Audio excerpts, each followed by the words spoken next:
Hello everyone. Today we will start chapter number 17. The name of the chapter is Understanding Development. So students, let's start the chapter. Development is a concept that can be interpreted in many ways. It is difficult to define the concept in a way that is acceptable to everyone because people look at development in different ways.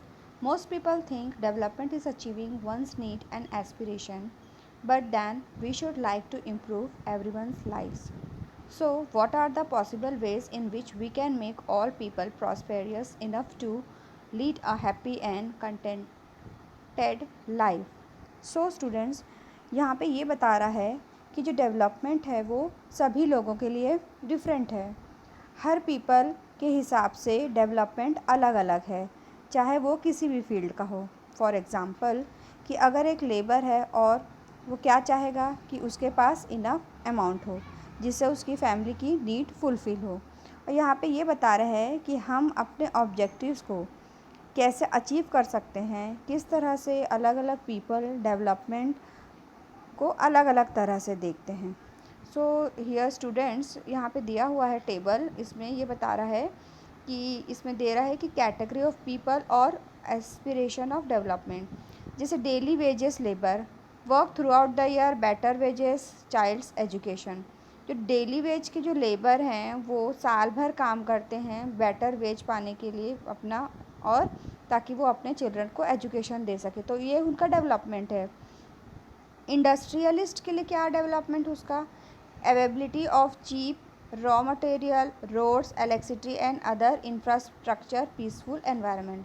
तो industrialist के हिसाब से उसका development क्या होता है? ये सारे उसके डेवलपमेंट हैं. अब कॉलेज स्टूडेंट के हिसाब से उसका क्या डेवलपमेंट है, एस्पिरेशन ऑफ डेवलपमेंट है, उसके क्या ऑब्जेक्टिव्स हैं कि उसको बेटर एजुकेशन फैसिलिटीज़ मिले, एम्प्लॉयमेंट अपॉर्चुनिटीज़ मिले और पर्सनल फ्रीडम और सिक्योरिटी मिले. तो कॉलेज स्टूडेंट के हिसाब से उसका ये ऑब्जेक्टिव्स है ना. इंडस्ट्रियलिस्ट का ऑब्जेक्टिव्स अलग है. और एजुकेटेड एम्प्लॉयड जैसे कि इंजीनियर है, उसका ऑब्जेक्टिव्स क्या होगा कि एम्प्लॉयमेंट अपॉर्चुनिटीज़ उसको अच्छा मिले और उसको अच्छी हाउसिंग फैसिलिटीज़ मिले. तो इस सब का जो अलग अलग फील्ड के जो लोग हैं उनके हिसाब से डेवलपमेंट उनका अलग अलग है. वुमेन एग्रीकल्चरल जो वर्कर्स है उनका क्या ऑब्जेक्टिव्स है और एस्पिरेशन है, उनके हिसाब से क्या डेवलपमेंट है, उनके क्या ऑब्जेक्टिव्स है कि उनको गुड वेजेस मिले, security, work throughout the year, health service, ये सारे उनको मिलेंगे. तो ये उनके हिसाब से ये डेवलपमेंट है. तो इसी हिसाब से आप बाकी के नीचे के टेबल को आप कि किसके हिसाब से, हमारे हिसाब से हम क्या डेवलपमेंट ऑब्जेक्टिव्स हमारा है.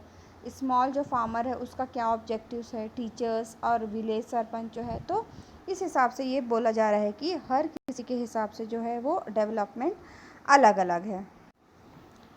If we examine the table, we see that people aspire for those things they feel are most important for them. तो देखिए यहाँ पे ये बताना चाह रहा है कि लोग उसी चीज़ को अपना डेवलपमेंट मानते हैं जिसकी उन्हें सबसे ज़्यादा नीड होती है. जैसे डेली लेबर का डेवलपमेंट है कि उसे प्योर पूरा साल जो है उसको वर्क मिले ताकि उसे उसके जो चिल्ड्रन हैं तो उसको वर्क ना करना पड़े और उसके जो फैमिली की नीड्स जो है वो फुलफ़िल हो. तो एस्पिरेशन वो है, वो भी मतलब लोगों के हिसाब से अलग अलग है, वो सिचुएशन के ऊपर उनका डिपेंड करता है. फॉर एग्ज़ाम्पल गर्ल्स को फ्रीडम चाहिए जैसे कि उसके ब्रदर को मिलता है, लेकिन पेरेंट्स क्या करते हैं, गर्ल्स की थिंकिंग को पसंद नहीं करते हैं. वैसे ही एक जो इंडस्ट्रियल है से ज़्यादा प्रॉफिट अर्न करना चाहता है और अपने प्रोडक्ट को मैक्सिमम रेट में सेल करना चाहता है, लेकिन जो कंज्यूमर है वो सेम प्रोडक्ट को रिजनेबल रेट में ख़रीदना चाहता है ना. तो इस हिसाब से हर किसी का नीड और हर किसी का जो डेवलपमेंट है, एस्पिरेशन है, वो टोटल सबका डिफरेंट. अब देखिए यहाँ पे ये एक डेवलपमेंट और एस्पिरेशन तो है, वो एक जो डेवलपमेंट एस्पिरेशन है एक का, वो दूसरों को पसंद नहीं आता है क्योंकि वो दूसरों के हिसाब से उसका अलग है. तो देखिए जब लोग अपने एस्पिरेशन राइट्स को प्रोटेक्ट करना चाहते हैं और जो उनकी फैमिली की नीड्स फुलफिल हो, तो यहाँ पे इंडिविजुअल एस्पिरेशन को वो अलग है. तो हम ऐसा भी कुछ कर सकते हैं जिससे एक साथ बहुत लोगों का डेवलपमेंट हो.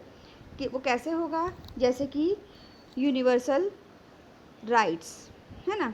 उससे क्या होगा? यूनिवर्सल राइट से एक साथ बहुत सारे लोगों का, क्योंकि वो पब्लिकली एक साथ बहुत सारे लोगों का डेवलपमेंट होगा, है ना। जैसे हम कुछ स्कीम चलाते हैं, फ्री एजुकेशन, उनको मिड डे मील, तो पेरेंट्स को बेनिफिट मिलेगा और बच्चों को एजुकेशन मिलेगा, और उन्हें स्कूल भी दिया जाएगा। इससे क्या होगा, पेरेंट्स अट्रैक्ट होंगे और पैसे भी उनके नहीं खर्च होंगे करना पड़ेगा, और वो एजुकेटेड भी हो जाएंगे।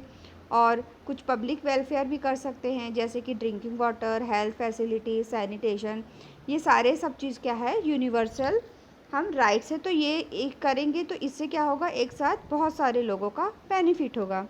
तो यहाँ पे एक छोटा सा गांव का एग्जांपल दिया गया है। वहाँ का जो रोड है वो मड का है, और एक जगह से दूसरे गांव में जाने के लिए बहुत ही प्रॉब्लम होती है, और रेनी सीज़न में जो रोड है वो बहुत ही मडी हो जाता है।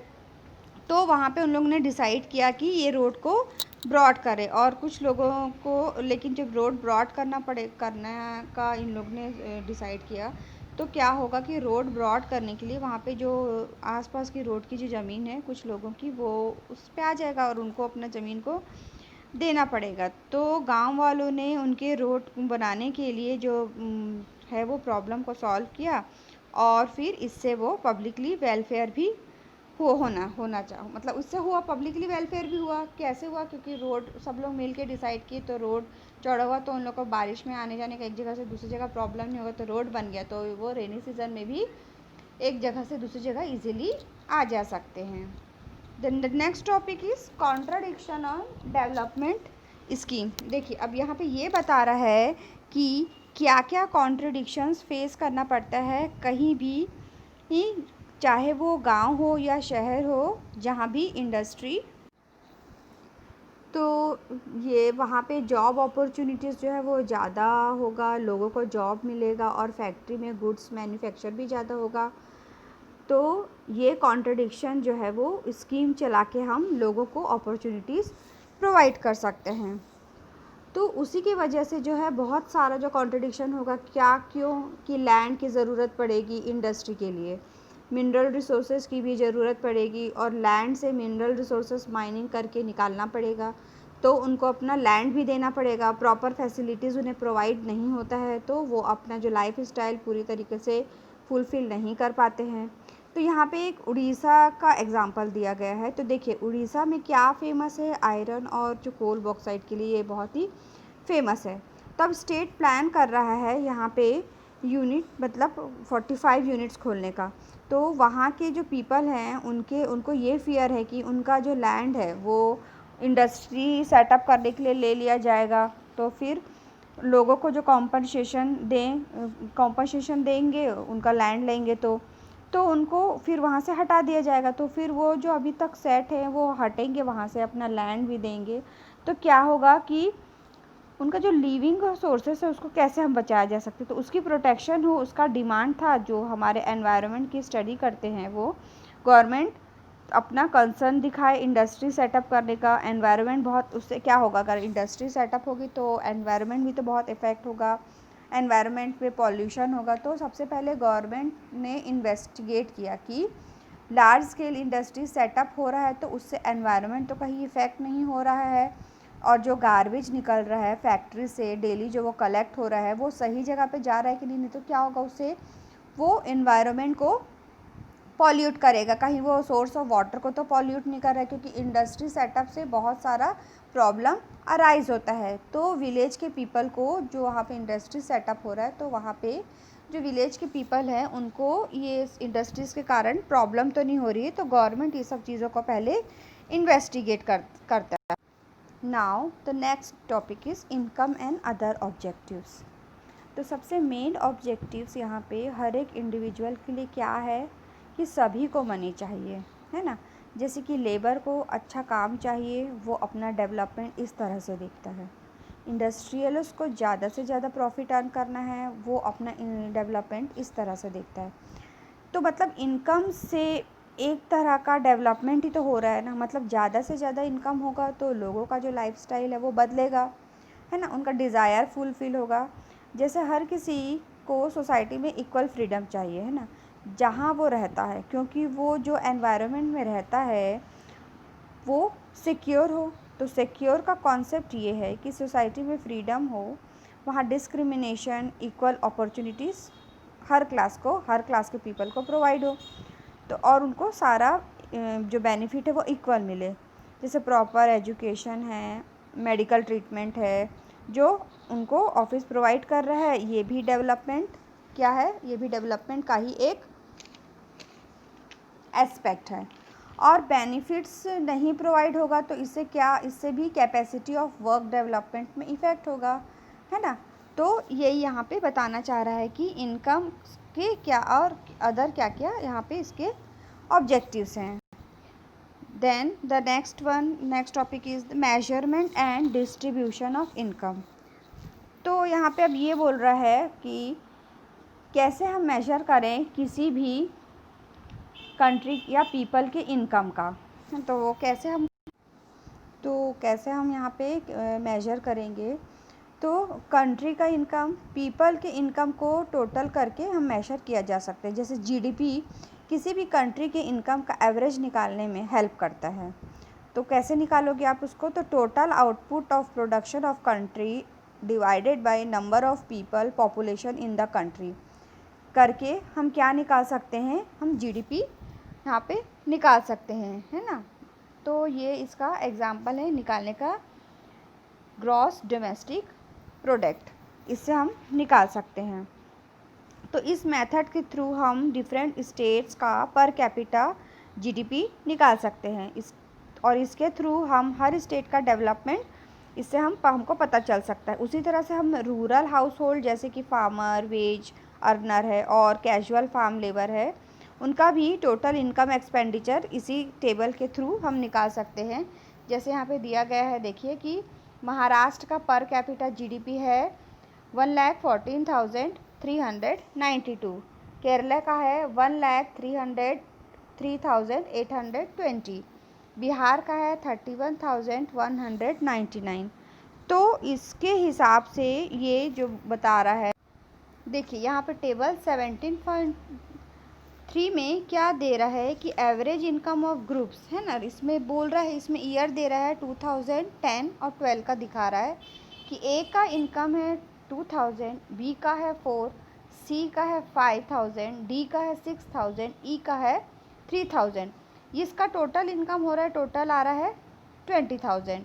और इसका हम पर कैपिटा इनकम निकाल रहे हैं तो 4000 निकल रहा है 2010 में। वहीं 2012 में ए का इनकम है 2000, बी का है 8000, सी का है 6000, डी का है 6000 और ई का है 8000।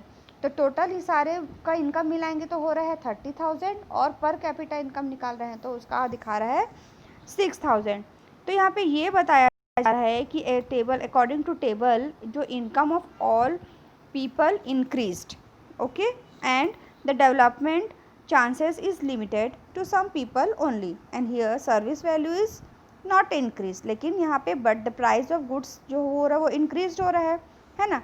तो टेबल में जो है इस हियर टेबल में जो है एवरेज फिगर दिखा रहा है और differences in personal is more. Income of some group of people यहाँ पे increased and for some people income यहाँ पे लिमिटेड प्राइस में of same goods within limit and some goods are become very costly, specially goods of जो है daily needs, है ना। तो students here up till here today हमारा आज का चैप्टर यहाँ तक कंप्लीट होता है, पार्ट 1। Thank you.